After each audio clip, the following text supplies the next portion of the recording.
कहना था कि जिस काली आंधी की शुरुआत उस जंगल में हो चुकी थी वह गांव में पूरे जोर पर होगी और इस हालत में रिद्धिमा का उस गांव में जाना किसी खतरे से खाली नहीं था। रिद्धिमा की हालत खराब होते देख कुणाल ने ड्राइवर की बात पर भरोसा कर लिया और इसीलिए वह झोपड़ी में उस औरत के हाथों से डिलीवरी करवाने के लिए तैयार हो गया। कुणाल को इस तरह परेशान होते देख रिद्धिमा ने उसे हिम्मत देते हुए कहा, गांव के लोग इतने बुरे भी नहीं होते हैं, वे मुझे कोई नुकसान नहीं पहुंचाएंगी। तुम जाकर मंदिर से प्रसाद ले आओ प्लीज। कुणाल ने घबराकर रिद्धिमा का हाथ पकड़ लिया और उससे कहा, लेकिन उसमें वक्त लग जाएगा रिद्धिमा, वो मंदिर यहाँ से 2 किलोमीटर दूर है। कुणाल की बात सुनकर ड्राइवर ने कुणाल से कहा, अरे साहब क्यों परेशान होते हैं, मैं आपको अपनी गाड़ी से लेकर चलूंगा ना। अम्मा जी तब तक मैडम जी का ख्याल रखेंगी।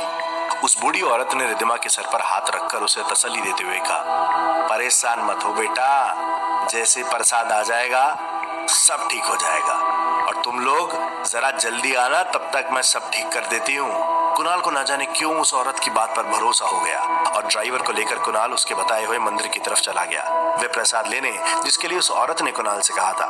मंदिर पहुंचने के बाद कुणाल ने जल्दी से वहां से प्रसाद लिया। फिर मंदिर कुछ अजीब सा था। रेगिस्तान के बीचों बीच एक छोटा सा मंदिर बना हुआ था। वहां पर कोई नहीं था, बस एक छोटी सी मूर्ति और उसके आगे कटोरी में रखा हुआ प्रसाद। कुणाल की समझ में कुछ नहीं आ रहा था। ऐसा लग रहा था जैसे किसी बड़े तूफान की आहट थी। उनकी जिंदगी में कुछ बहुत डरावना और खौफनाक कुणाल और रिद्धिमा दोनों के साथ होने वाला था। घबराहट और डर की वजह से कुणाल बेहद परेशान था। उसने जल्दी से प्रसाद लिया और ड्राइवर से कहा, भैया जल्दी कीजिए, हमें बहुत जल्दी से जल्दी पहुंचना है, पता नहीं रिद्धिमा की तबीयत ठीक भी है या नहीं। ड्राइवर ने जल्दी से गाड़ी स्टार्ट की और कुणाल को बैठने के लिए कहा। ड्राइवर कुणाल दोबारा उस झोपड़ी की तरफ चल पड़े जहां पर कुणाल अपनी पत्नी रिद्धिमा को उस बूढ़ी औरत के पास छोड़कर आया था। कुणाल को वहां से आए हुए काफी देर हो चुकी थी और इसीलिए वो रिद्धिमा को लेकर बहुत परेशान था। कुछ ही देर के बाद जब कुणाल वहां पहुंचा तो चारों तरफ घना अंधेरा हो चुका था। लगता है हम रास्ता भूल गए, कुणाल ने ड्राइवर से कहा। ड्राइवर भी आंखें फाड़ फाड़ कर उस अंधेरे में चारों तरफ झोपड़ी को ढूंढने की कोशिश कर रहा था। कुछ देर तक झोपड़ी को ढूंढने की कोशिश करने के बाद ड्राइवर भी परेशान हो गया। साहब यहीं तो थी वो झोपड़ी, लेकिन अब तो कुछ नजर नहीं आ रहा। ऐसा कैसे हो सकता है? कुणाल की घबराहट बढ़ने लगी। तुम तो इस एरिया के बारे में सब कुछ जानते हो ना, प्लीज मेरी मदद करो प्लीज। ड्राइवर ने गाड़ी से बाहर निकलकर दूर दूर तक अपनी नजरें दौड़ाई, लेकिन कुछ भी नहीं था। साहब मैं सही कह रहा हूँ, हम रास्ता नहीं भूले, वो झोपड़ी यहीं पर थी। हम यहाँ से सीधे सीधे गए थे और उल्टा लौट कर आए, तो रास्ता भूलने का तो कोई सवाल ही पैदा नहीं होता साहब। कुणाल बुरी तरह से घबरा गया था। चारों तरफ दौड़ दौड़ कर अपनी पत्नी रिद्धिमा को ढूंढ रहा था। लेकिन ऐसे कैसे हो सकता है, झोपड़ी थोड़ी गायब हो सकती है। ड्राइवर ने अपने माथे से पसीना साफ करते हुए कहा, मुझे तो किसी आत्मा का खेल लगता है साहब। मैंने वैसे भी बहुत सुना है इन आंधियों में बुरी आत्माएं भटकती हैं। मैं तो यहाँ पर नहीं रुकने वाला हूँ साहब। कुणाल ने गुस्से से ड्राइवर से कहा, तुम ऐसा कैसे कर सकते हो? मेरा मतलब मेरी पत्नी गायब हो गई और तुम्हें जान बचाने की जगह भागने की लग रही है। ड्राइवर ने डर और घबराहट की वजह से कुणाल के आगे हाथ जोड़ते हुए कहा, साहब मेरे छोटे छोटे बच्चे हैं, अगर मुझे कुछ हो गया तो मेरे परिवार का क्या होगा साहब? मुझे लगता है आपकी पत्नी नहीं मिलने वाली और वो औरत कोई चुड़ैल थी साहब। कुणाल ने ड्राइवर की बातों का कोई जवाब नहीं दिया और वो यहाँ वहां दौड़कर रिद्धिमा को जोर जोर से आवाज लगाने लगा। कुणाल को लग रहा था कि बस उसकी आवाज सुनकर रिद्धिमा वहां पर आ जाएगी। रिद्धिमा, रिद्धिमा, कहाँ हो तुम? ठीक तो हो ना रिद्धिमा? क्या तुम मेरी आवाज सुन पा रही हो रिद्धिमा? मैं आ गया हूँ। कुणाल की आंखों से आंसू बहने लगे थे। कुणाल बदहवास हालत में भाग भाग कर अपनी पत्नी को तलाश कर रहा था, लेकिन दूर दूर तक फैला हुआ रेगिस्तान में रिद्धिमा या उस बूढ़ी औरत का कोई नामो निशान नहीं था। ऐसा लग रहा था जैसे रिद्धिमा को आसमान निकल गया या न जाने जमीन खा गई।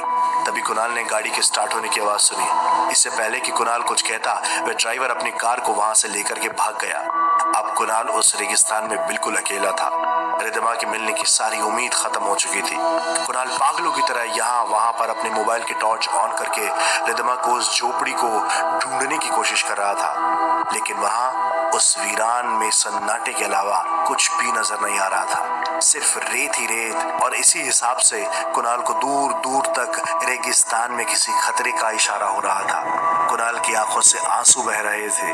उसे समझ नहीं आ रहा था कि वो इस वक्त कहाँ जाए, किससे मदद की उम्मीद करे। कुणाल ने अपने मोबाइल में चेक किया तो वहां नेटवर्क भी नहीं था। परेशान होकर कुणाल ने वापस गांव की तरफ जाने वाले रास्ते पर चलना शुरू कर दिया। कहाँ चली गई हो तुम रिद्धिमा मुझे छोड़कर? मैं कहाँ ढूंढूं तुम्हें इतने बड़े रेगिस्तान में? काले अंधेरे घने रास्ते में तुम ठीक तो हो ना रिद्धिमा? काफी दूर तक पैदल चलने के बाद कुणाल बुरी तरह से थक गया था।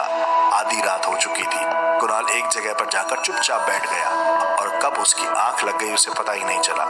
सुबह के सूरज की पहली किरण जब कुणाल के चेहरे पर पड़ी तो उसकी आंखें खुली। घबराकर कुणाल ने अपनी आंखें खोली और अचानक उसे बीती रात एक बुरे सपने की तरह याद आई। घबराकर एक बार फिर उसने रिद्धिमा को आवाज दी, रिद्धिमा कहाँ हो तुम? ठीक उसी वक्त कुणाल के फोन पर अंबिका जी का फोन आया। कुणाल का ध्यान अपनी माँ के फोन की तरफ गया। मम्मी का फोन? रिद्धिमा के बारे में पूछेंगी तो मैं क्या बताऊंगा उन्हें? कुणाल ने घबराते हुए फोन उठाया और एकदम नॉर्मल होकर बात करने की कोशिश की। हाँ माँ, कैसी हैं आप? लेकिन उधर से अंबिका जी की डांटने की आवाज सुनाई दी। ये क्या तरीका है कुणाल?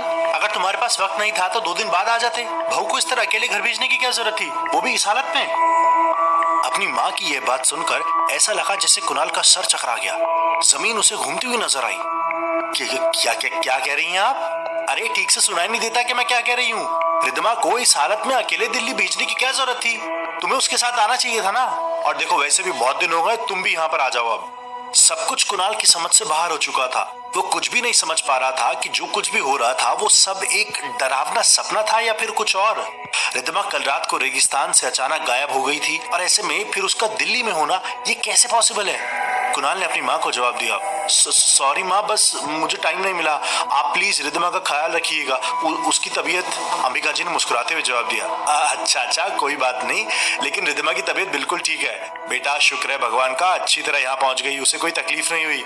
तूने मेरी बहू का अच्छे से ख्याल रखा ना, बिल्कुल ठीक तरीके से? कुणाल ने अपनी माँ का कॉल डिस्कनेक्ट कर दिया। कुणाल को लग रहा था जैसे वह पागल हो जाएगा। उसके साथ जो कुछ भी हो रहा था उसे समझ पाना किसी नॉर्मल इंसान के लिए बहुत मुश्किल था। ये सब क्या हो रहा है? रिद्धिमा दिल्ली कैसे जा सकती है? वो कल रात को तो इस रेगिस्तान में उस औरत के पास। मैं क्या करूं? मुझे दिल्ली जाना होगा, मुझे सच पता करना है।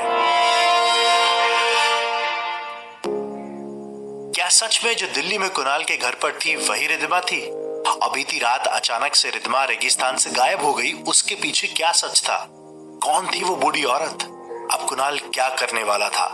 कहां ढूंढेगा रिद्धिमा को? कैसे पता करेगा सच का?